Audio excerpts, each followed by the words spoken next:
Boas-vindas a mais um conteúdo onde a gente mergulha de cabeça em temas complexos para deixar tudo super claro. Bom, o nosso foco de hoje é o que é o jainismo, uma visão geral completa. Nós vamos explorar uma das religiões mais antigas, exigentes e fascinantes de toda a Índia antiga. Sabe, aqui no Ocidente, o jainismo acaba ficando um pouco à sombra de gigantes como o hinduísmo e o budismo. Mas a verdade é que ele traz uma visão de universo incrivelmente única. É um rigor ético que simplesmente desafia a maneira como a gente entende o mundo normalmente.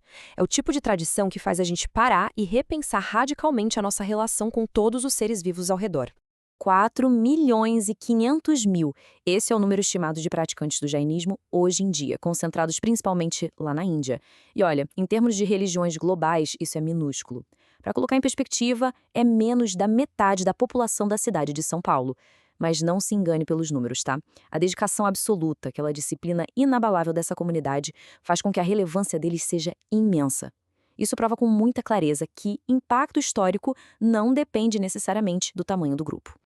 Então fica a pergunta: como uma minoria tão pequena consegue exercer um impacto cultural e econômico tão gigantesco? É um baita paradoxo. O jainismo moldou partes fundamentais da cultura, da arte e da filosofia indianas por milênios, mas também deixou uma marca enorme na economia do país. Pensa bem, os votos super rigorosos de não violência impediam que eles trabalhassem na agricultura, porque arar a terra inevitavelmente machuca insetos e micro-organismos. E o que aconteceu? Isso empurrou os jainistas ao longo dos séculos para o comércio, para a ourivesaria e para a contabilidade. O resultado? Eles construíram rotas comerciais fortíssimas no passado e hoje comandam uma influência educacional, filantrópica e corporativa absurda no mundo moderno. Para entender isso tudo, a gente vai seguir este roteiro. 1. Origens e o Mahavira. 2. Os três pilares fundamentais. 3. A parábola do elefante. 4. O karma físico. 5. A vida monástica. E 6. Relevância no mundo atual. Número 1. Origens e o Mahavira. Para começar, as origens dessa tradição vêm lá da antiga bacia do rio Ganges, na Índia, nascendo de movimentos ascéticos antiquíssimos chamados sramanas. É bem importante notar que o jainismo se desenvolveu lado a lado com o budismo, e ambos funcionaram como uma reação bem forte às práticas dominantes e aos sacrifícios de animais da época. Aí, no século VI a.C., a gente tem o grande ponto de virada com a vida de Mahavira. Ele é conhecido como o grande herói. Mas detalhe crucial, Mahavira não é visto como um deus criador cósmico supremo. Ele é o 24º e último Tirthankara, que significa basicamente construtor de pontes. Ele foi um professor brilhante que sistematizou ensinamentos de autodomínio que já existiam, desenhando um caminho prático para a humanidade conseguir cruzar aquele vasto rio do renascimento e do sofrimento.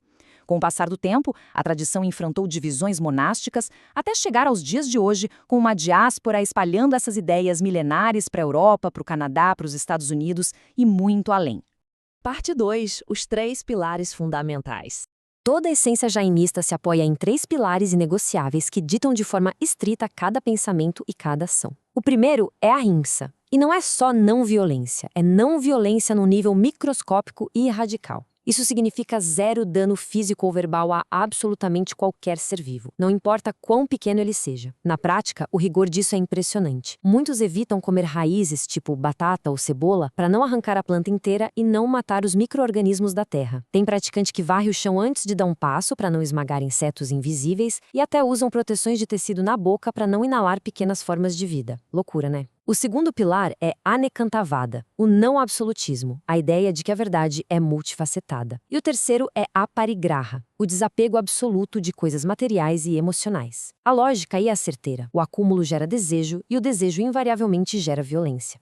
E olha, essa disciplina de vida absurda nunca dependeu só do boca a boca. Esses princípios são profundamente codificados. A busca incansável pelo conhecimento correto é o motor dessa religião.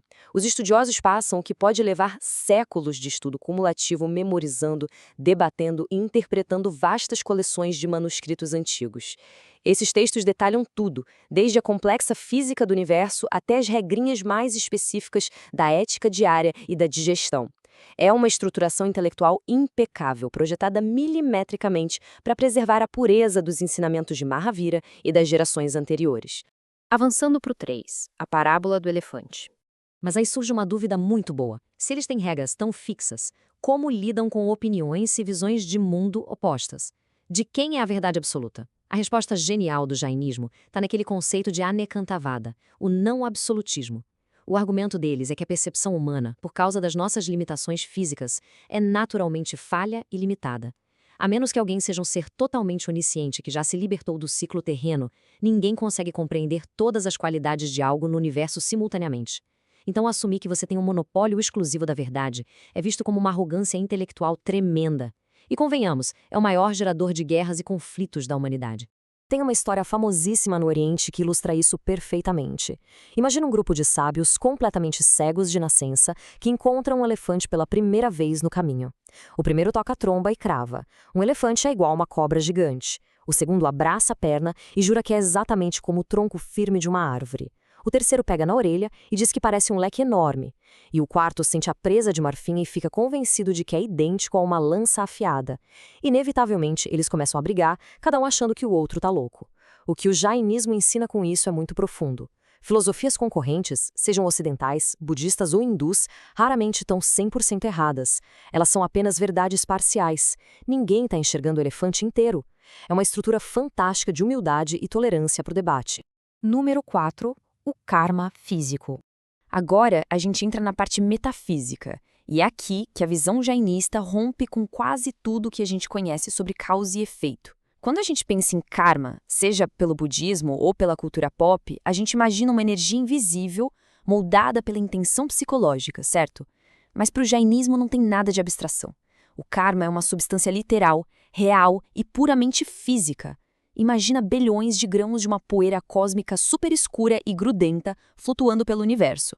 Essa matéria microscópica adere fisicamente à alma humana toda vez que rolam paixões fortes ou violências, sejam esses atos de propósito ou acidentes completos. Para eles, a alma no seu estado original é brilhante, onisciente e super leve. Mas essas ações do dia a dia atraem toneladas dessa sujeira kármica que soterram a alma, deixando ela densa e puxando a gente de volta para o ciclo doloroso de renascimentos. E como os jainistas lidam com isso? Literalmente esfregando, lavando e arrancando essa sujeira, como a gente faria com um espelho embaçado. O método deles para esfregar a alma é o controle rigoroso dos impulsos. É o ascetismo extremo, jejuns exaustivos e o domínio sobre o corpo que conseguem queimar essa poeira velha ao mesmo tempo que bloqueiam a poeira nova. Só quando a alma atinge esse vácuo absoluto de ação é que ela se descontamina e finalmente consegue flutuar com leveza para o topo do universo. É compreendendo esse isolamento extremo como método de purificação que a gente chega à lógica do Salekana. De forma totalmente objetiva, essa é uma prática excepcional e solene. Ela é adotada por monges de alto rigor ou leigos muito devotos que enfrentam idade super avançada ou doenças terminais. Consiste num voto voluntário pacífico de parar completamente de comer e beber até que o corpo se desvaneça. Dentro da visão jainista, é fundamental separar isso de um suicídio emocional gerado por raiva ou trauma. O Salekana é encarado com enorme reverência pela comunidade. É visto como o triunfo definitivo de uma consciência que dominou as necessidades do corpo e abandonou o veículo físico de forma pacífica exatamente quando ele parou de ser útil, interrompendo a entrada de karma de vez. Cerca de 240 pessoas no mundo realizam esse voto todo ano. 5. A vida monástica. Bom, viver com essas exigências vitais é praticamente inalcançável para uma pessoa comum, né? Por isso a comunidade é dividida de forma bem nítida. De um lado temos os monges. Os monges da vertente de Gambara levam o desapego a um nível tão brutal que eles vivem nus, os chamados vestidos de céu, recusando qualquer tecido ou ferramenta e usando apenas as mãos juntas para receber alimento uma vez ao dia. Já os monges Svetambara usam vestes brancas simples e utilizam tigelas e máscaras bucais.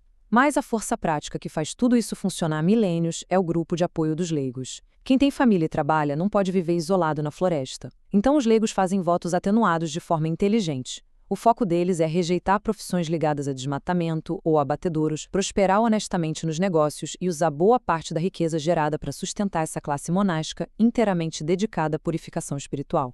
E, finalmente, número 6. Relevância no mundo atual. A maior ironia e fascínio de tudo isso no nosso século XXI é constatar que disciplinas criadas em florestas indianas há milhares de anos são exatamente o que as grandes corporações e metrópoles precisam hoje. Aquela regra implacável de não machucar nenhum micro-organismo virou a base mais autêntica para o nosso ativismo climático, para a sustentabilidade ambiental e para o veganismo moderno. E aquele desapego material quase insano, para os leigos de hoje, virou uma doutrina de filantropia incrível. Líderes empresariais jainistas, que são super bem-sucedidos, revertem ganhos estratosféricos para financiar redes colossais de hospitais gratuitos e santuários de resgate de aves e animais machucados por toda a Índia. Além disso, aquela humildade no debate que vimos na história do elefante se provou ser a habilidade de ouro para as negociações diplomáticas nesse nosso mercado internacional hiperglobalizado. O que nos deixa com um grande questionamento no ar. Como um código moral criado num passado tão distante, baseado num isolamento extremo e na recusa de qualquer conforto físico, pode servir como um mapa tão perfeito para o resgate do nosso estilo de vida moderno? A sustentabilidade que as empresas gastam bilhões tentando resolver hoje já estava na essência do medo jainista de pisar num grão de areia e causar dor a um ser invisível.